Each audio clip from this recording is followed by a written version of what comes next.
Welcome to this next lesson in our Citizens Constitutional Advocacy Council CCAC 1.0 training series. This is CCAC Lesson 1.7 in our series. In this lesson, we want to further discuss this word, polity, the people organized politically. As we look at the history of the United States over the past 250 years and much more, we need to understand that no more radical changes have occurred in America by any single act than those that were accomplished by changing the way that the people were organized politically in the early 1900s. When the powers that be figured out how to change the people organized politically, our polity, they were able to completely alter our society and endanger our country in ways that no other single effort of social engineering could do. Now, that's quite a statement to make, let alone to prove. So it is important to understand what polity is and then to explain what changing polity did to our society. So let's first start by explaining the term polity.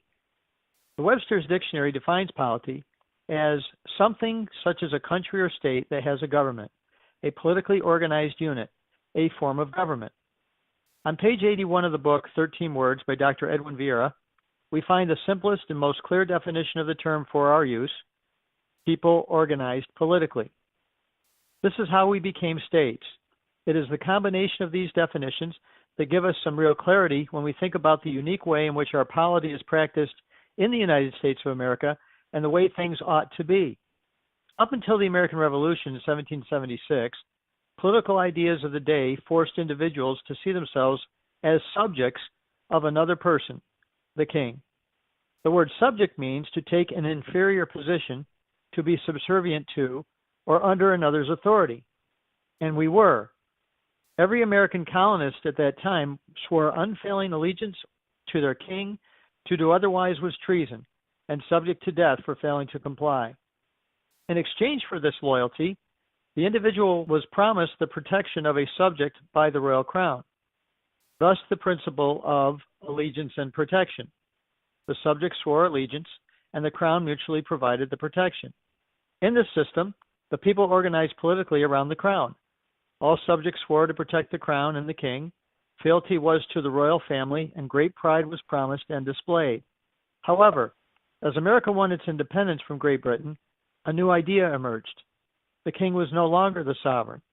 Instead, the people realized that we ourselves, as a collective polity, the people organized politically, were able and willing to govern ourselves. We didn't need to have one person to whom we owed allegiance. The divine right of kings was shown to be ridiculous and invalid. Instead, we came to realize that it was the good people who would be recognized as the sovereign authority in the Declaration of Independence.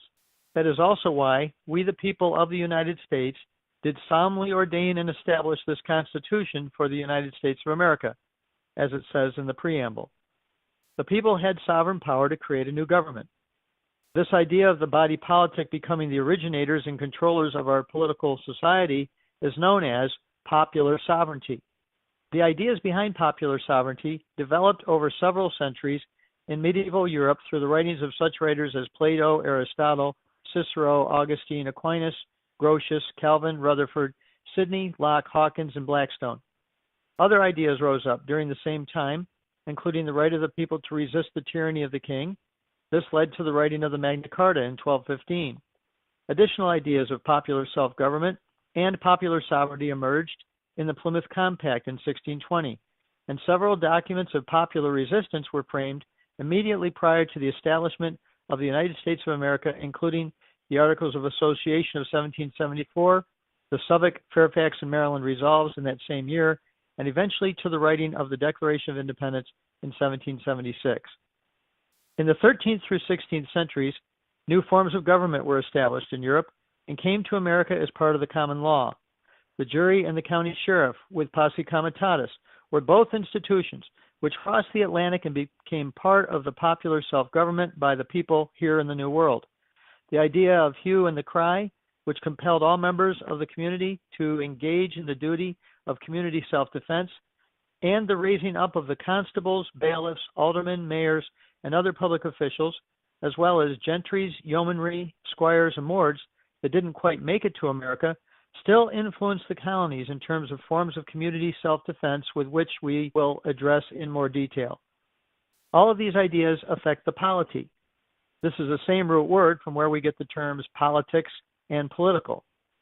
The writings of the founders, particularly the popular names like Jefferson, Madison, Hamilton, Paine, Franklin, and Washington, and Adam Smith's Wealth of Nations, brought together many of the ideas that grounded our founding generation by study to apply ideas by those not so well known today, such as Burlamachi, Mayhew, Bellarmine, Trencher, and Moyle. The 18th century was a time of great political thinkers who were forging a new government and serious ideas as to how the American people would implement and practice popular self-government, popular resistance, restoration, and renewal. One of the key writings of the time of our founding was the Federalist Papers, penned anonymously by Hamilton, Madison, and Jay under the pen name Publius. In this writing in Federalist 10, Madison gives us a definition of the term faction and warns the people of America of a very important enemy to keep in mind as one that will seriously harm our nation if allowed to gain control. Madison cautioned us to avoid factions as, quote, a number of citizens, whether amounting to a majority or a minority of the whole, who are united or actuated, in other words, activists, by some common impulse of passion or of interest, adverse to the rights of other citizens or the permanent and aggregate interests of the community, end quote. What does this sound like that is completely drowning our public servants today? Special interest groups, lobbyists, corporate interests who use bribes and threats to compel our elected officials to do their bidding. Madison warned us that these groups would harm the republic and eventually bring us down. Is he right? Just look around. You know the answer. However, how did we get to this place where we are so vulnerable and even dangerously at risk today? We will answer that question in our next lesson. This completes the 7th lesson entitled CCAC 1.7. Thank you for listening to the 7th segment as part of our CCAC 1.0 series in our national orientation. Please join us for the next session in this series as we continue to unfold the Citizens Constitutional Advocacy Council story. This is the extraordinary process in which CCAC will successfully provide continuity of government of, by, and for the people. In our next lesson, CCAC 1.8, we will go on to explain further details of how we implement our Citizens Constitutional Advocacy Council. If you realize the necessity of revitalizing constitutional polity at the state and local level, please join this cause by going to www.ccac-us.com and registering for our official website. Take Pre-Quiz 1.0. We then urge you to work through the entire CCAC 1.0 series to understand the continuity of essential information we provide to help us all be on the same page. Then, upon passing the post-quiz with a perfect score, you will be directed on how to take the next step in the process of becoming a member of this vital organization. Please don't shortchange this process. Listen to and study the CCAC 1.0 material carefully. If you have questions or concerns about what you are learning so far, or issues affecting your community, please refer to the links connected to this lesson or contact the person who gave you this information.